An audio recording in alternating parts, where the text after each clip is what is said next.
ଭିଡ଼ିଓଟି କେବଳ ମନୋରଞ୍ଜନ ପାଇଁ କାହା ଭାବନାକୁ କଷ୍ଟ ଦେବାର ଆମର ଉଦ୍ଦେଶ୍ୟ ନୁହଁ। ତେଣୁ କେବଳ ମନୋରଞ୍ଜନ ପାଇଁ ଭିଡ଼ିଓଟି ଦେଖନ୍ତୁ। ଓହୋ ମୋର ପେଟ ଗୋଟେ କଣ ହେଇ ଯାଉଛି। ଓହୋ ମୁଁ ମରି ଗଲି ଲୋ। କୋଉଠି ଦିଟା ଗୁପଚୁପ ଖାଇ ଓହ ମୋର କି ଅବସ୍ଥା। ପୁରା ଝାଳ ନାଳ ହେଇଗଲା ମୋର ଯୋଉ ବଦନ। ଓହୋ ମୋର ପେଟ ବହୁତ ଜୋରେ କାଟୁଛି। ଲାଗୁଛି ମୁଁ ଏଠି ଝାଡା କରିଦେବି। ଓହୋ ପେଟ ଏତେ ଜୋରେ କାଟୁଛି ମୁଁ ସହି ପାରୁନି। ଲାଗୁଛି ମୁଁ ଏଠି ହଗି ପକେଇବି। ଛିଛି କି ଦୁର୍ଗନ୍ଧ। ଲାଗୁଛି ମୁଁ ହଗି ପକେଇଲି। ହେ ସାବିତ୍ରୀ ତମେ ଏମିତି କଣ ହେଇଛ? କୋଉଠି ଦିଟା ଗୁପଚୁପ ଖାଇଥିଲି ଆଉ ତାପରେ ମୋର ପେଟ ଏତେ ଜୋରେ କାଟୁଛି ଯେ ମତେ ଲାଗୁଛି ମୁଁ ଏଠି ହଗି ପକେଇବି। ଲୋଭୀ ମଣିଷର ଏମିତି ହୁଏ ରେ, ଏମିତି ହୁଏ। କି ଦୁର୍ଗନ୍ଧ। ଠିକ ହେଇଛି ଭଲ ହେଇଛି ବାଜ୍ୟ ମଣିଷ କୋଠିକାର। ଆଉ ତମେ 100-200 ଟଙ୍କାର ମଦ ପିଇ ଦଉଛ ଆଉ ମୁଁ କୋଉଠି 10 ଟଙ୍କାର ଗୁପଚୁପ ଖାଇଦେଲେ କରେ କଣ ଲୋଭୀ ମଣିଷ। ତମ ମୁହଁରେ ଟିକେ ଲାଜ ଲାଗୁନି? ଛି ବାଜ୍ୟ ମଣିଷ କୋଠିକାର। ଆଇ ସାବିତ୍ରୀ ମୁଁ ସେମିତି କହିଦେଇଥିଲି ଆଉ ଜଲ୍ଦି ଜଲ୍ଦି ଘରକୁ ଚାଲ ନହେଲେ ଏଠି ହଗି ପକେଇବ। ହଁ ତମେ ଯାଅ ମୁଁ ଯାଉଛି। ଓହୋ ମୁଁ ତ ସ୍ପିଡ ରେ ଯାଇପାରୁନି। ମୋର ଏତେ ଜୋରେ ପେଟ କାଟୁଛି ଯେ ଲାଗୁଛି ମୁଁ ଏଠି ଝାଡା କରି ଗୋଟେ କେଚରି ଦେବି। ମୁଁ ମରିଗଲି। ପେଟ କଣ ଏତେ ଜୋରେ କାଟୁଛି ମ। ସାବିତ୍ରୀ କି ଅବସ୍ଥା। ସଦାବେଳେ ମତେ ଗାଳି ଦିଏ। ଆଜି ତାଙ୍କର ଏଇ ଅବସ୍ଥା ଦେଖି ମତେ ଭାରି ଖୁସି ଲାଗୁଛି। ସଦାବେଳେ ମତେ ଗାଳି ଦିଏ। ମୁଁ କଣ କରିବି ନା ମୁଁ ତାଙ୍କୁ 10 ଟଙ୍କା ଦେଇଦେବି। ଏଇ ନେ 10 ଟଙ୍କା ଆଉ ବଜାର ଯାଇକି ଗୁପଚୁପ ଖାଇବା। ତାପରେ ତ ମତେ ଆଉ ଗାଳି ଦେଇ ପାରିବନି।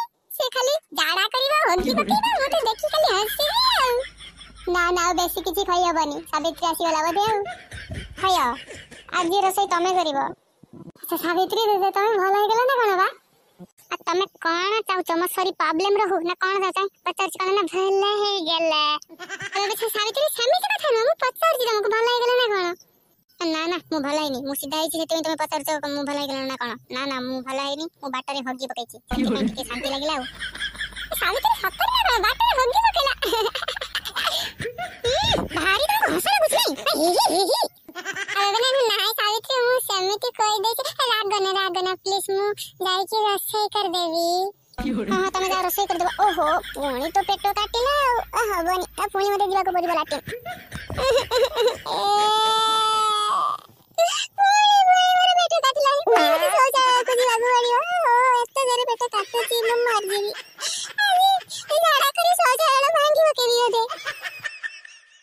मते आउ काई लागुनी मु ये घरे मुरबी बोली। मते लागुची मु ये घरे होची माइकिना आ मो माइकिना होची घरे घइता। लेकिन मते आसी रोसई करबा को पड़ी। छी की भाग्य बे मरो। आ कोन पाई भलो पाई भाई केली जे मते आज ये दिन देखिबा को पड़ी। छी लाज लागला कथा मते। आलो अपा कोन करू छम? आलो ले तो अपा नु भाई ना। हैं आता तमे की कोन करू छ रोसई घरे? नाई भाई ना हम अपा सहित अरे कथा हेबे बोले आसीतिली आ देखली कई अपा घरे नाही तो तई मु भाबिली रोसई घरे बदे अपा कोन करूची रोसई करथिबा बदे आ हेति में चली आसीली रोसई घर को। आ तम अपा सहित की कथा कई मते कहू ना? अब नाई भाई ना अपा को कहि दांती आ त तमको कोन पई कहिबी जे अपा रा मोर कथा तमे ता मझरे काई आसुचा?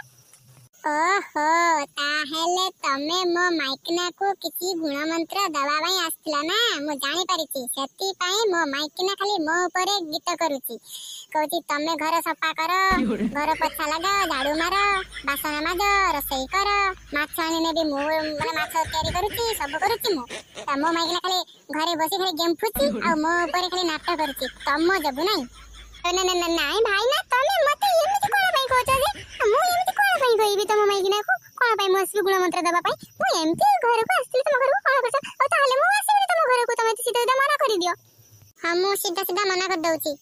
आ मो घरु हाउ ओहो ताहेले मो माइकिना को ये आसी गुण मंत्र दे जाओ। मु भाबे सदा बेले ये कोन पई आसे ताले ये आसी गुण मंत्र दे जाय नहले ये डायरेक्ट ये रोसे घर को कोन पई आस्तांता।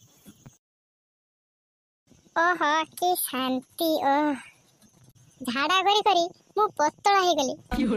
मु बाजार गले आ मो जिंदगी रे गुपचुप खाइबिनी। जदी खाइबी जिलेबी खाइबी हेले गुपचुप खाइबिनी। काहे कि ना एमिति झाड़ा करिले आ 2 दिन बंचीबी। मते लागुची ये जति मु झाड़ा करिची मोर अधे शरीर झड़ी गलानी। अले ଚମ୍ପା ତୁ କଣ ମୋ ଘରୁ ପୁରା ରାଗିକି ତମ ହେଇକି ଆସିଲୁ? ଆଲୋ ମୁଁ କଣ ରାଗିବିନି? ଭାଇନା ମତେ ସିଧା ସିଧା ମନା କରିଦେଲା ଯେ ଆମ ଘରକୁ ଆସିବନି। ଆଉ ତମ ଯୋଗୁ ମୋ ମାଇକିନା କିଛି କାମ କରୁନି, ମୋ ଦ୍ୱାରା ସବୁ କାମ କରଉଛି। ନାଲୋ ଚମ୍ପା, ଏମିତି କିଛି ନୁହଁ ବା, ତାକୁ ତ ମୁଁ ସେମିତି କିଛି କାମ କରଉନି। ଆଉ ଭାଇନା କହିଲା ଆଉ ମୁଁ କଣ ତତେ ଗୁଣ ମନ୍ତ୍ର ଦବାକୁ ଯାଉଛି ସଦାବେଳେ, ସେଥିପାଇଁ ମତେ ସିଧା କହିଲା ମୋ ଘରକୁ ଆସିବନି, ପଳାଅ ମୋ ଘରୁ, ଏମିତି କହିଛି ମତେ। ଆଚ୍ଛା ମୁଁ ଗୁଣ ମନ୍ତ୍ର ତତେ ଦଉଛି ବୋଲି ତୁ କଣ ଭାଇନାକୁ କହିଦଉଛୁ? ନା ତ ଚମ୍ପା, ମୁଁ ତ କହିନି। ତାହେଲେ ଭାଇନା କେମିତି ଜାଣିଲା ମୁଁ ଗୁଣ ମନ୍ତ୍ର ଦଉଛି ବୋଲି ତତେ? ଭାଇନା ମତେ ସିଧା ସିଧା କହିଦେଲା ଯେ ମୋ ଘରକୁ ଆସିବନି, ତମେ ହିଁ ଗୁଣ ମନ୍ତ୍ର ଦଉଛ। ଆଚ୍ଛା ସେ କେମିତି ଗୋଟେ ଜାଣିଦେଇଛି ଆଉ। ତାହେଲେ ଗୋଟେ କାମ କରିବୁ, ଟ୍ୟୁବଲ ପାଖକୁ ଆସିବୁ, ମୁଁ ବି ଟ୍ୟୁବଲ ପାଖକୁ ଯିବି କଳସୀ ନେଇକିରି, ଆଉ ସେଠି ଯେତେ ଖୁସୁର ଖାସୁର ହେଲେ କିଛି ହବନି ବା। ହଁ ବା, ତୁ ଠିକ କଥା କହିଲି ଆଉ। ଟ୍ୟୁବଲ ପାଖରେ ଯେତେ ନାଟ ହବ ଟ୍ୟୁବଲ ପାଖରେ। ହଉ ମୁଁ ତାହେଲେ ଆସୁଛି। ହଉ।